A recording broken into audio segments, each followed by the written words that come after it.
इस कार्यक्रम में मुझे बुला के और आप सभी लोगों को अवार्ड प्रेजेंट करने का जो मौका दिया गया, उसके लिए मैं ऑर्गेनाइजर्स को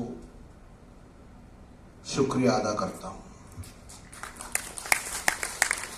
माफ़ करना, मुझे स्पष्ट हिंदी नहीं आता है क्योंकि मैं हैदराबाद से हूँ, तो हैदराबाद का जो हिंदी रहता है तो उर्दू मिक्स रहता है।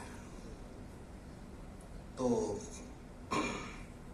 बहुत अच्छी एक इनिशिएटिव है समाज में। आज का दिन जो लोग अच्छे समाज का इतिहास के लिए काम कर रहे हैं, वो लोगों को रिकॉग्नाइज करके एनकरेज करने का ये जो प्रोग्राम है, और बहुत ही अच्छा प्रोग्राम है। I congratulate the organisers for this initiative.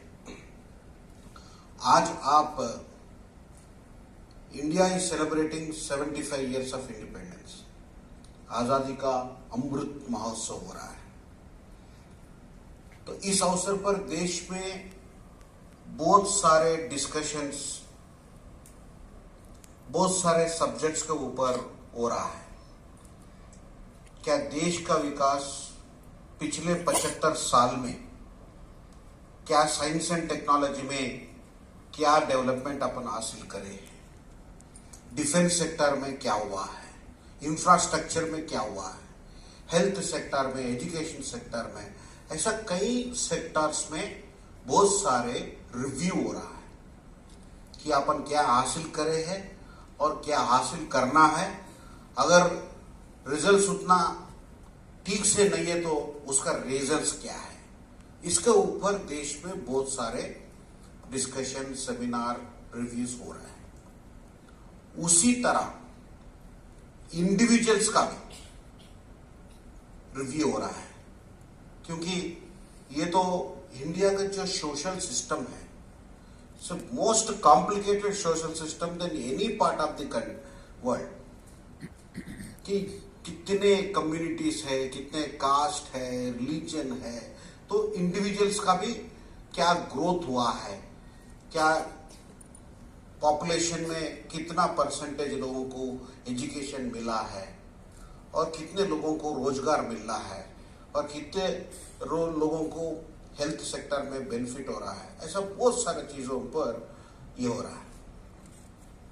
मैं एक चीज फकर से बोलता हूं, भारत के जैसा देश विश्व में कहां भी नहीं है, इसमें कोई नहीं।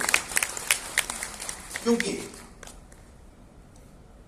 आपको बहुत सारे कंट्रीज में काली डिजर्ट मिलेगा और कुछ नहीं मिलेगा। बहुत सारे लोगों को समुंदर भी नहीं है, बहुत सारे लोगों को,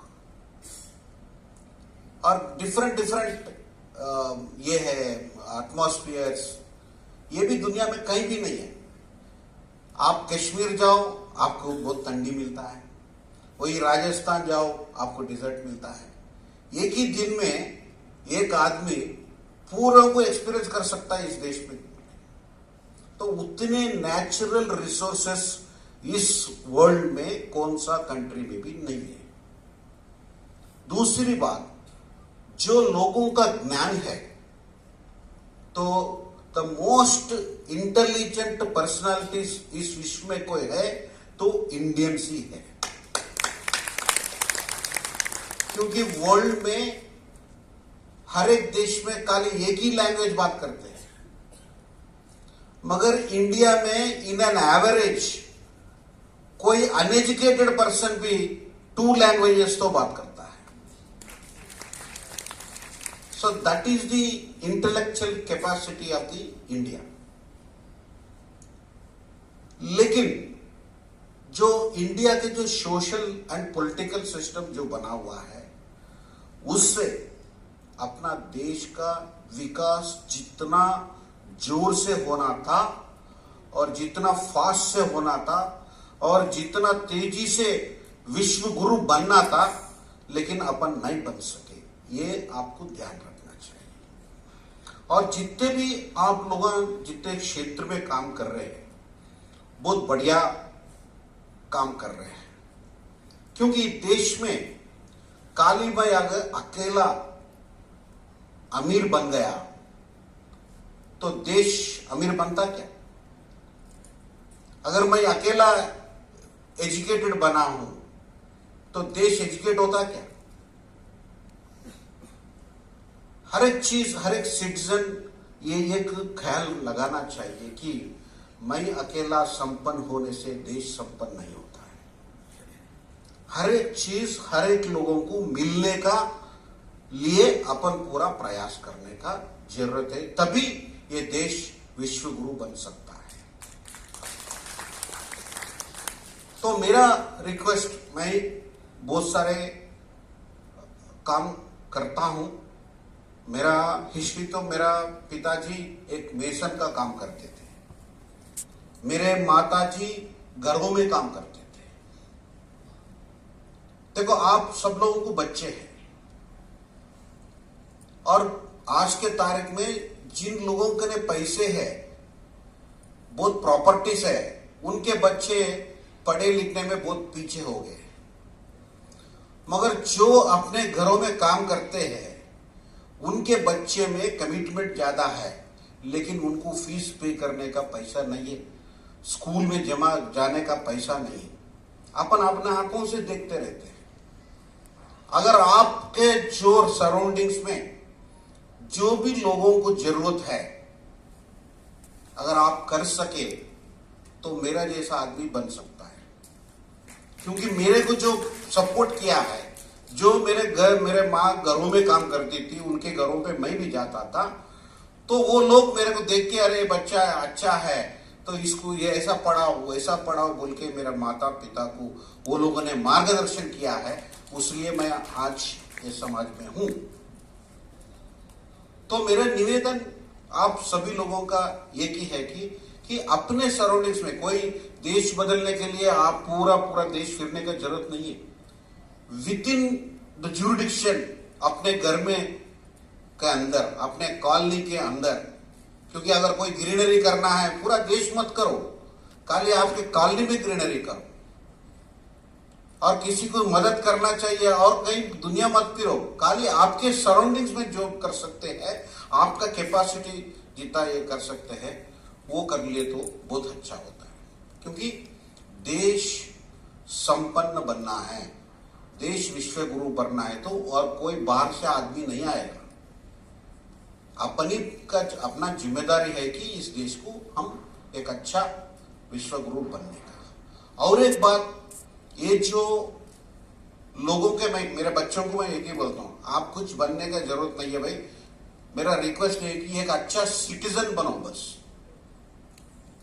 we are not producing the good citizens.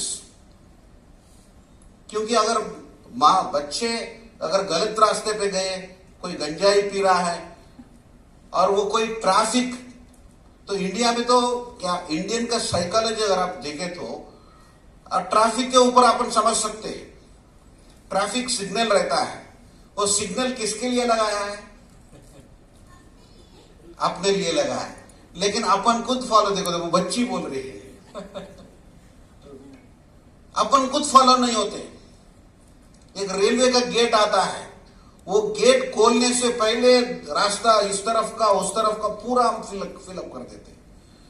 क्यों? अपोजिट डायरेक्शन में आने वाले लोगों को अपन सोचते नहीं, मेरे को पहले बाहर निकलना है। तो we don't respect the fellow citizens. जब तक आप फेलो सिटीजन्स को रेस्पेक्ट नहीं करते, तो ये देश का विकास को और फेलो सिटीजन्स का रेस्पेक्ट करने को बहुत बड़ा लिंक है। क्योंकि ये अपना डिसिप्लिन की बात होता है। अपन जब तक एक अच्छा सिटीजन नहीं बनते हैं, एक लेडी ने बोला है, पद्मश्री है वो भी, सुनीता बोल के, हैदराबाद की, वो प्रोस्टिट्यूट्स के ऊपर काम करती है, रिहैबिलिटेशन ऑफ प्रोस्टिट्यूशन। वो बोला है कि बलात्कार कौन करता है? अपने ही बच्चे तो करते हैं। अगर वो बच्चा जो मेल चाइल्ड है घर में, अगर उसको शिक्षित बनाए और उनको अच्छा सिखाए कि ये बाहर के जो महिला लोग हैं, अपने बहन है, अपने माँ का समान है, ऐसा कुछ शिक्षित बने तो ये बलात्कार कम हो सकता है। So everything in is our hand. जो एजुकेशन करने का साथ साथ जो कैरेक्टर और सिटीजन्स को बिल्ड करने का जिम्मेदारी अगर अपने अपने क्षेत्र में अपने अपने लेवल पे अगर आप अपन काम कर रहे तो ये देश बहुत बड़ा देश बन सकता है। और एक बात, मैं बहुत सारे पॉलिटिशियंस को मिलते रहता हूं, तो भाई मोदी जी से भी एक बार मुलाकात हुआ था। मोदी जी को मैं एक ही किया कि आप जब प्रधानमंत्री बने थे, सर को ने एक ही मैं सजेस्ट किया कि सर ये क्विट इंडिया मूवमेंट को आपको रोकना चाहिए। तो ये क्या क्विट इंडिया मूवमेंट क्या है? तो क्विट इंडिया मूवमेंट ये है कि वो जमाना में अंग्रेजियों को यहां से बाहर जाने के लिए मूवमेंट, जो इंडिपेंडेंस मूवमेंट हुआ है तब क्विट इंडिया था। आज इंडिपेंडेंस आ गए, 75 इयर्स गुजर गए, फिर लोग ने कहा जा रहा है everybody is quitting India and going. अभी तो सिटीजन क्विट कर रहे हैं इंडिया को। जब क्या है कि विदेशियों को भगाने का था, आज कोई भी नौजवान बच्चे बच्ची यूनिवर्सिटीज में पढ़े से लोगों को आप बात करो, वो बोलेगा उसका डेस्टिनेशन अमेरिका बोलेगा, नहीं तो जापान बोलेगा, जर्मनी बोलेगा। अगर कहीं भी नहीं मिले तो वो लोग यहां बच जा रहे हैं। This is the reality. इसका रीजंस क्या है फाइंड आउट करिए, और ये रीजंस को सॉल्यूशन अगर अपन बता सके, क्योंकि जो लोगों को जितना कैपेसिटी है, intellectual capacity, as I told you, Indians are very intelligent people. कोई अमेरिका में अपने को आदर किया कर रहे कि कोई अपने ऊपर प्यार से नहीं है, अपना टैलेंट का उनको जरूरत है। अपने को कैसे इस्तेमाल करके वो देश का विकास कर सकते हैं वो डिजाइन कर लिए। तो वही हिसाब से इंडिया में भी, चाहे वो सोशल फैक्टर हो, चाहे वो पॉलिटिकल फैक्टर हो, चाहे वो इकोनॉमिक फैक्टर हो, ये फैक्टर्स को अपन आइडेंटिफाई करके जो ब्रेन ड्रेन हो रहा है वो ड्रेन को रोकने में अपन सबका योगदान जरूरत है इस देश के विकास के लिए। और एक बात, छोटे छोटे भी सुरेश जी ने जो ग्लोबल स्कॉलर्स फाउंडेशन का